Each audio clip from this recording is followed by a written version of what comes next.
एक गांव में राजू नाम का एक युवक और उसकी पत्नी राधा रहती थी।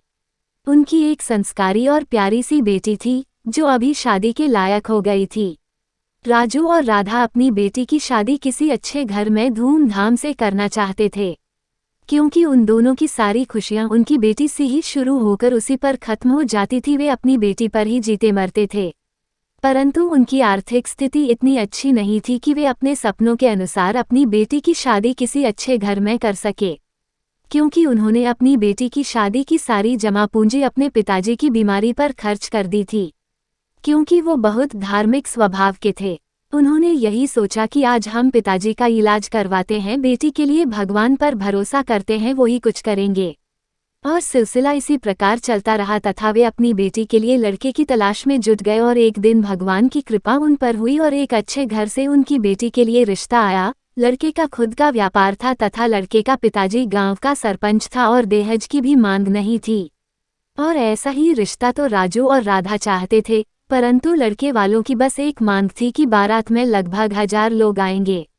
राजू और राधा इस बात से खुश थे और उन्होंने तुरंत इस शादी के लिए हाँ कर दी, परंतु उनकी आर्थिक स्थिति अभी भी शादी के लिए अड़चन बनी हुई थी।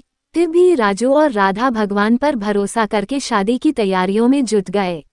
और कुछ दिन बाद गांव में खबर आई कि सरकार द्वारा गांव की कुछ जमीनें नए हाईवे के लिए अधिग्रहण की जा रही है, तथा उसमें राजू की जमीनें भी थी, क्योंकि वो उनकी पुश्तैनी जमीनें थी।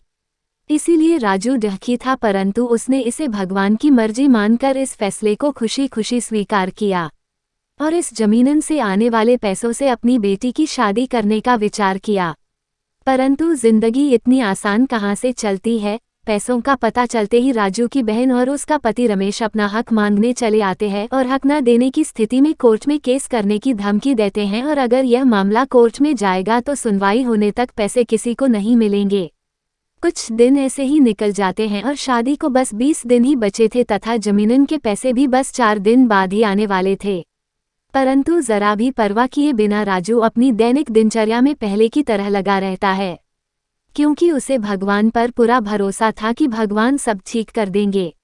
फिर एक शाम राजू का बहुत पुराना बचपन का मित्र सुनील राजू से मिलने उसके घर आता है, क्योंकि वो पड़ोस से गांव में कुछ काम से आया था, तो सोचा अपने मित्र राजू से मिलता चले। राधा सुनील के लिए ठंडी ठंडी लस्सी बनाकर लाती है। फिर बातों बातों में राजू सुनील को अपनी समस्या बताता है और पता चलता है कि रमेश की बहन का पति राजेश सुनील का अच्छा मित्र है। फिर क्या था, एक दिन अचानक रमेश की बहन उसके घर आई और बोली, भाई मुझे पिताजी की जमीनन में अपना हिस्सा चाहिए, मैं भी उसमें बराबर की हकदार हूँ, मैं उनकी बेटी हूँ, जमीनन में मेरा भी बराबर का हिस्सा है, और अगर मेरा हिस्सा नहीं दोगे तो मैं अगली बार पुलिस के साथ आऊंगी। ये बोलकर चली गई। इसके बाद रमेश को समझ आया कि वो राजू के साथ कितना गलत कर रहा है, तथा उसी समय रमेश राजू के घर के लिए निकल पड़ा। और जैसे ही वो राजू के घर पहुंचता है तो देखता है कि रमेश की बहन अपने पति राजेश के साथ राजू के घर पर थी। और इतना सब होने पर रमेश को अपनी गलती का एहसास होता है और उसकी आंखों में पानी आ जाता है। फिर वह राजू से अपनी गलती की माफी मांगता है। राजू उसे माफ कर देता है, सभी को अपनी बेटी की शादी के लिए निमंत्रण देता है और बड़े धूमधाम से अपनी बेटी की शादी करता है। इस कहानी से हमें यह सीख मिलती है कि हमें हर बुरी से बुरी परिस्थिति में भी भगवान पर विश्वास रखना चाहिए और अच्छे कर्म करने चाहिए, क्योंकि कर भला तो हो भला।